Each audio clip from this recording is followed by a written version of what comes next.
Le voyageur pressé ou le touriste négligent qui voit de son avion se dessiner les terrasses d'Alger ne découvre de l'Algérie que les architectures d'une ville européenne et les plaines partagées en domaines rectilignes.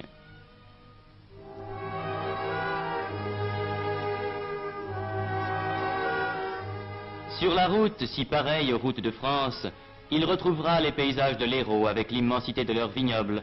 Il reconnaîtra dans les villages qu'il traverse de vrais villages français dont l'exotisme n'apparaît qu'au costume des citadins.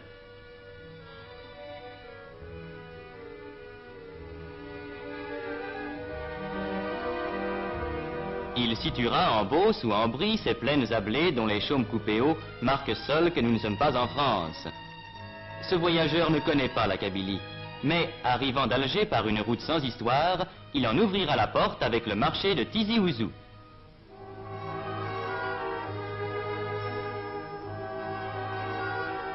Déjà, il aura rencontré par centaines sur la route ces paysans venus de 20 km à la ronde, à pied ou à dos de mulet, poussant leurs bêtes. Et il se trouvera soudain au détour de la route, devant une foule bigarrée d'où monte une immense poussière et un infini brouhaha. C'est le marché.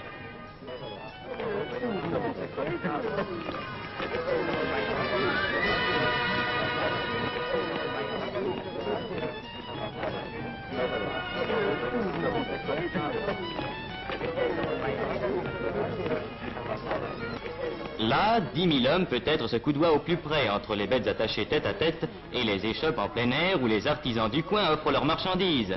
Là se rassemble pour une journée tout ce qui se vend et tout ce qui s'achète. Là se retrouvent tous les donneurs de nouvelles et aussi tous les marchands d'Orviétan. Et comme les femmes kabyles restent au village, c'est aux hommes qu'il appartient de faire les achats, même les plus strictement féminins, qu'ils découvriront avec orgueil ce soir devant une famille émerveillée. Lieu de discussions infinies entre acheteurs et marchands, immense rendez-vous auquel toute la région chaque semaine est fidèle. Seuil pittoresque et coloré, seuil bruyant et agité d'une Kabylie laborieuse et secrète. Tizi Ouzou, qui a rang de sous-préfecture, est le point de transition où, dans un décor presque européen, se rencontrent les traces caractéristiques du vieux pays berbère et les apports de la vie moderne où le café mort et le marchand de sel, apanage des bourgs de la vieille Afrique, voisinent avec le garagiste réparateur de pneus des grandes routes modernes. Point de suture entre deux mondes, l'un banal à tous les yeux, l'autre encore trop inconnu, où cette route qui monte va nous faire pénétrer. Car déjà s'amorcent les premières côtes de Kabylie, avec cette route magnifique dont les lacets découvrent à chaque tournant un paysage plus vaste. Cette route, vieille aujourd'hui d'un siècle, a son histoire. Elle fut construite en 27 jours par les bataillons du maréchal Randon. Elle nous mènera à Fort National, l'ancien Fort l'Empereur, la première née des villes françaises en Kabylie, centre aujourd'hui d'une commune de plein exercice et d'une commune mixte qui groupent ensemble près de 90 000 âmes. Fort National est aussi l'un des centres d'où partent vers la France les Kabyles qui s'expatrient temporairement pour chercher travail et fortune.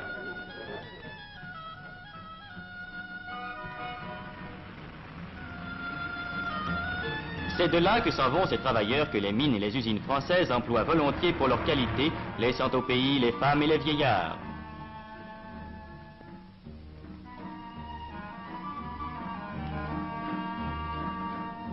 Et l'on comprendra l'importance de cet exode au bureau de poste de Fort National, lorsqu'on saura qu'il assure chaque mois la distribution de quelques 30 millions de mandats envoyés de France à leurs familles par les travailleurs kabyles. Car le Kabyle, s'il accepte de partir pour gagner sa vie, garde au pays natal des attaches indestructibles. Ce mandat mensuel qu'il envoie servira à acheter une maison, un champ, un petit domaine, où il reviendra plus tard vivre entre les siens sur la terre des ancêtres.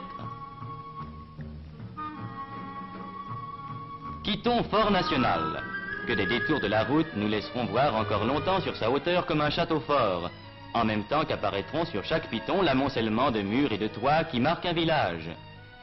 Car dans les temps anciens, les Kabyles, race autochtone, accrochés à leurs terres montagneuses, ont, par crainte des pillards et des envahisseurs, établi leurs villages sur les crêtes pour mieux résister aux attaques et aux incursions des conquérants.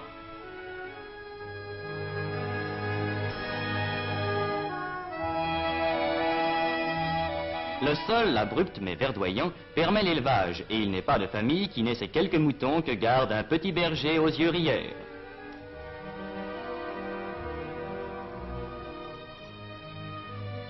La terre est la seule richesse, la seule source de vie, la seule abondance. Pauvre abondance. Champs de Kabylie à flanc de coteaux, cultivés à force de peine, champs maigres qui laissent pousser de maigres moissons de seigle ou d'orge, d'où pendant des siècles le peuple kabyle a tiré son pain. Mais sur ces pentes, l'olivier abonde. L'apport français a développé dans le cadre familial cette culture qui donne à la Kabylie une part de son décor et une part de sa nourriture. À la saison des récoltes, on peut voir sur toutes les pentes ces groupes joyeux occupés à la cueillette, à laquelle tout le monde prend part.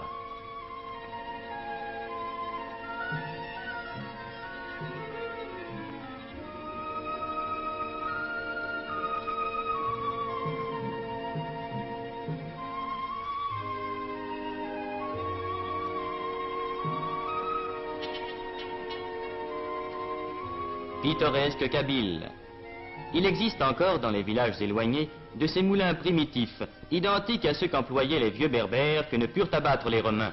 Meules qu'ont remplacé aujourd'hui les moulins modernes, établis depuis une cinquantaine d'années dans les centres, mais qui continuent à verser le chaud liquide jaune d'or qui fera la joie du foyer.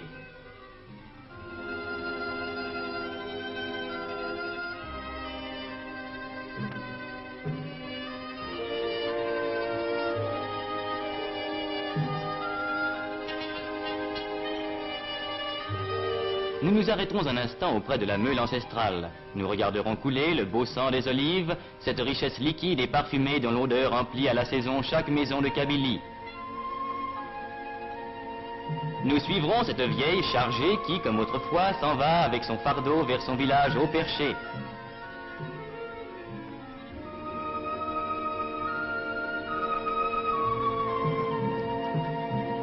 Nous la suivrons sur ces sentiers de chèvres, qui étaient avant la venue des Français les seuls moyens de communication dans ces réduits montagneux, l'imprenable citadelle d'une race indomptable.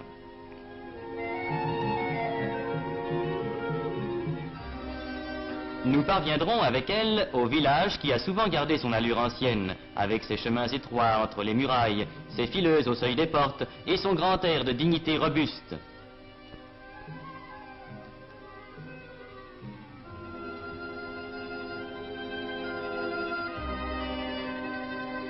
Et nous découvrirons en contrebas, allongeant l'agglomération de la longueur de tant de morts, presque mêlés aux champs, le cimetière sans clôture où dorment depuis des siècles tous ceux qui dans ce même village ont labouré le sol, cueilli l'olive, élevé des mûres et sommeillé à l'ombre des figuiers.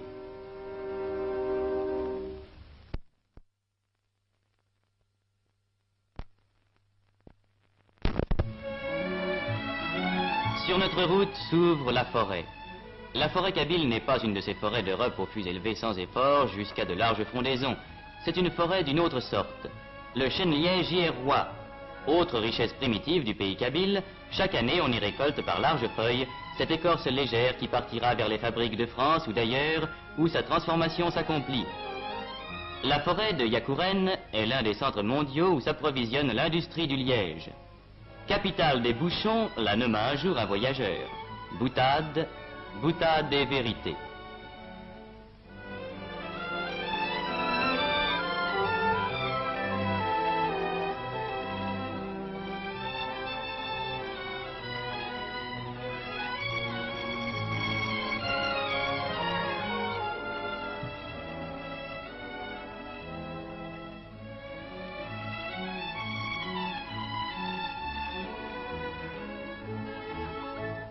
Reprenons la route.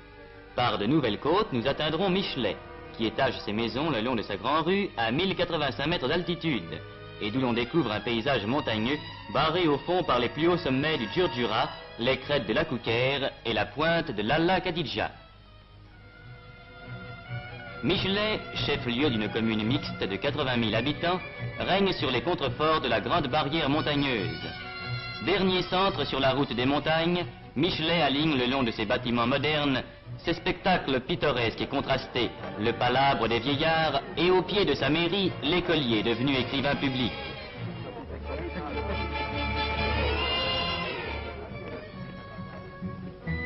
Ici, comme en d'autres centres de Kabylie, la prévoyance française a créé un dispensaire, régulièrement fréquenté par la population, dont la mortalité enfantine se trouve aujourd'hui considérablement réduite. En Kabylie aussi, l'apport français a été de créer pour ce peuple terrien une école d'arboriculture, où jeunes Français et jeunes Kabyles apprennent l'art complexe de la greffe et de la plantation, la science de l'arbre qui dans l'avenir décuplera peut-être la richesse de la Kabylie en faisant un vaste verger.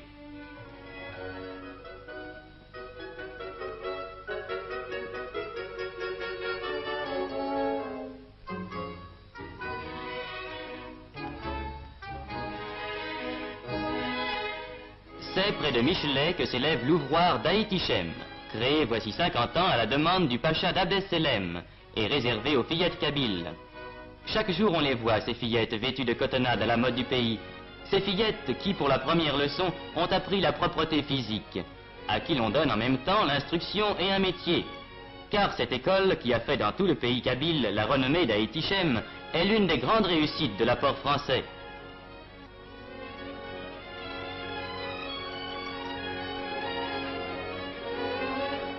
Ces fillettes, une fois sorties de l'école, font prime sur le marché du mariage.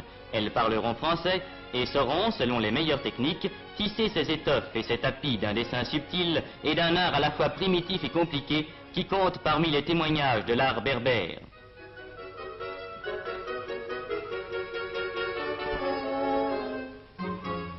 Mais ces fillettes témoignent aussi de l'importance qu'a prise en Kabylie l'assistance médicale depuis 100 ans. À Michelet, et c'est un exemple entre autres, les fillettes d'Aït-Hichem vont régulièrement subir un examen de santé à l'hôpital Sainte-Eugénie, où le personnel et le matériel répondent aux plus extrêmes exigences.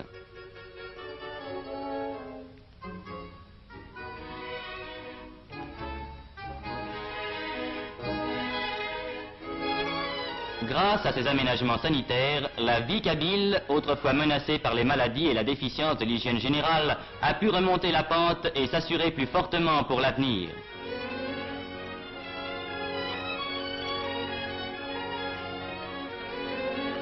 La population, si elle a longtemps marqué une certaine répugnance pour les soins de la médication européenne, s'y est maintenant habituée, et hommes et femmes font maintenant très couramment appel aux services installés par l'administration française.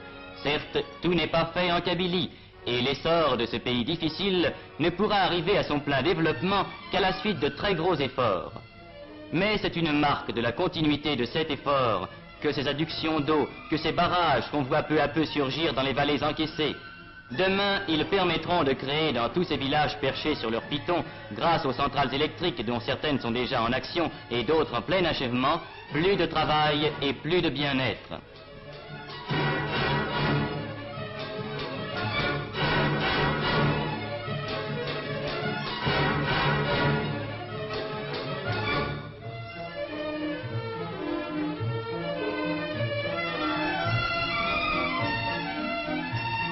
La force électrique donnera du travail et du pain à cette terre peu hospitalière où une race n'a pu vivre qu'à force de volonté.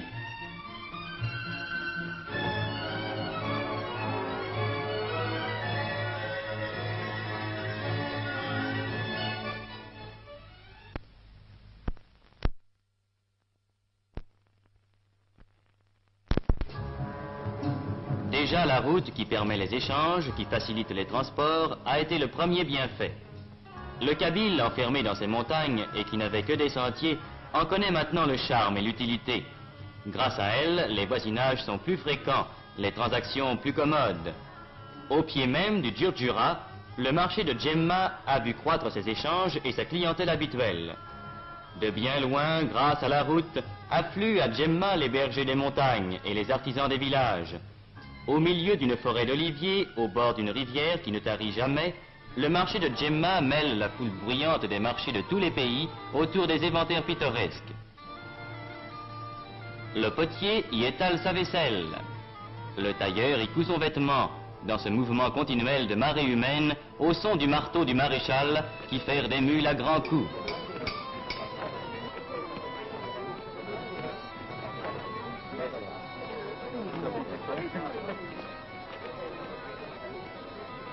Mais la caractéristique de Djemma, c'est son marché aux bestiaux et sa boucherie en plein vent, où en l'espace d'une journée, des centaines de bêtes passent à l'abattoir. Tableau brutal et haut en couleur, où la vieille Kabylie apparaît dans sa truculente robustesse.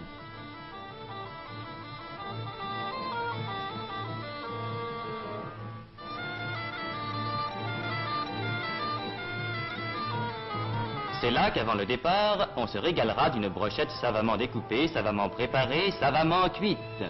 Le régal du marché d'Afrique.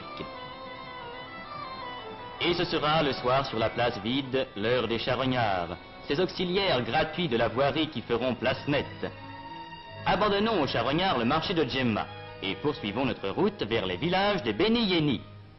On ne connaîtrait pas la Kabylie sans avoir vu ces 6 villages qui en sont proprement le cœur. Sans doute, depuis l'ère française, les villages ont changé.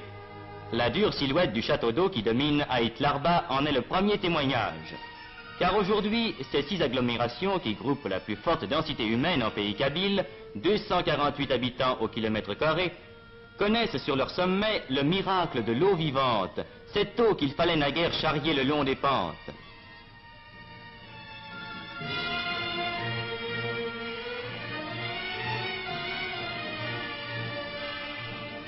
Village de Beni Yeni, le centre de l'artisanat kabyle.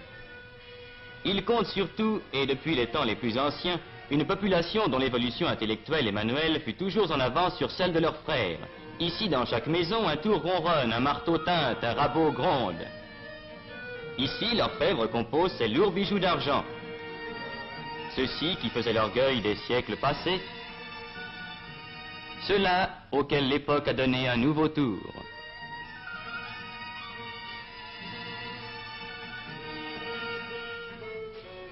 Là, l'ébéniste ajuste ses coffrets délicats incrustés de nacre ou d'ivoire, dont les dessins gardent le caractère d'un art particulier resté pur des apports étrangers.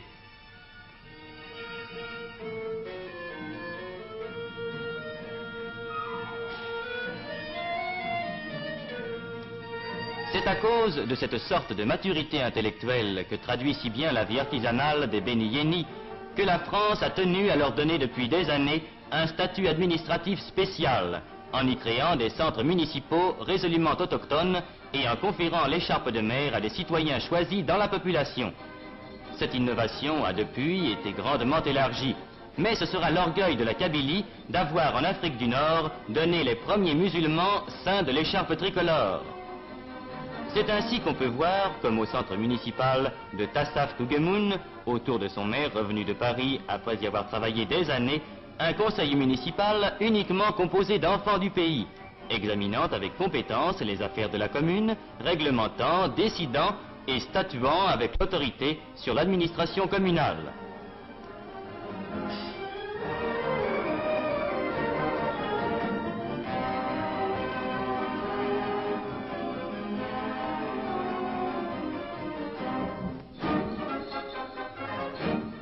C'est pour une part aussi à cette maturité de la Kabylie prise comme exemple que l'exercice du droit de vote a pu être instauré dans l'Algérie sans difficulté et sans trouble moral.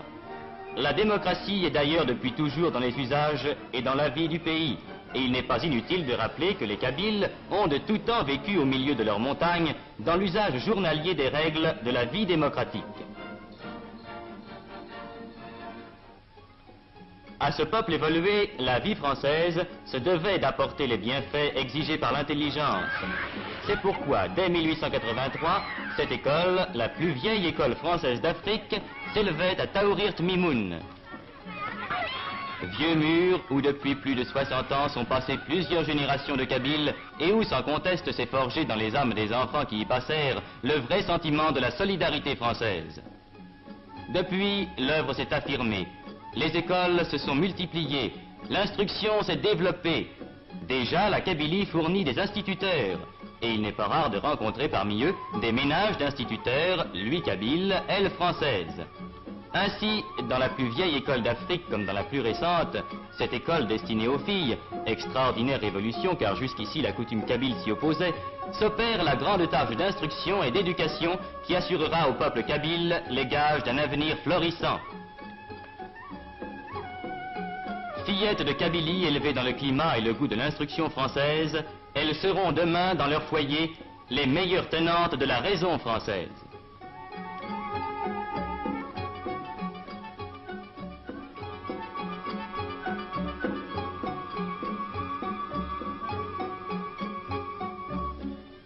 Maintenant, sur cette route qui gravit toujours la montagne, quel dernier spectacle réserve la Kabylie? La végétation se fait plus rare. L'empire du roc et de la pierre nue s'affirme.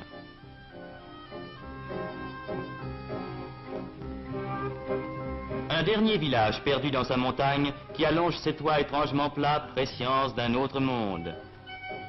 La montagne toujours plus rude, toujours plus sèche.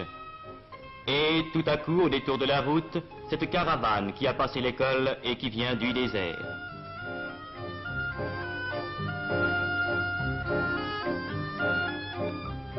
Un cèdre soudain poussé en plein rocher et dont la présence signale que nous arrivons à l'altitude de 2000 mètres. Maintenant, c'est seulement le silence, la fin de toute vie, la haute solitude. Nous sommes aux confins du pays kabyle, le Djurdjura bord l'horizon, au-delà commence le sable, le pays sans vie, le grand désert.